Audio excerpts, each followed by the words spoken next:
యెహోవా ఈరే అంటే యెహోవాయే చూచుకు అబ్రహామును ఆయన కుమారుడైన ఇస్సాకు వెళ్తుంటే ఇస్సాకు అన్నాడంట, చిన్నబ్బాయి కదా, నానా మనకి నిప్పుంది, కట్టెలున్నాయి బలి అర్పించడానికి, మరి గొర్రె పిల్ల ఏది అని అడిగాడంట.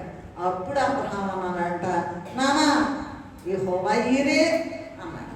ఏమన్నాడు?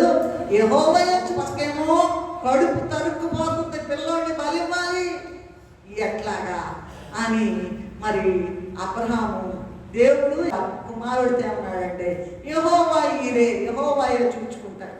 ఇది మనకి గొప్ప పాఠం ఉంది. ఎట్లాగో తెలుసా? అనేక క్లిష్టమైన సమయాల్లో ఏం చేయాలి, ఎట్లా చేయాలి, ఇది అసాధ్యం కదా, ఏమి చేయాలనే సందేహాలు వస్తాయి. అయితే మనము కూడా అబ్రహాములాగా దేవుడే చూసుకుంటాడు.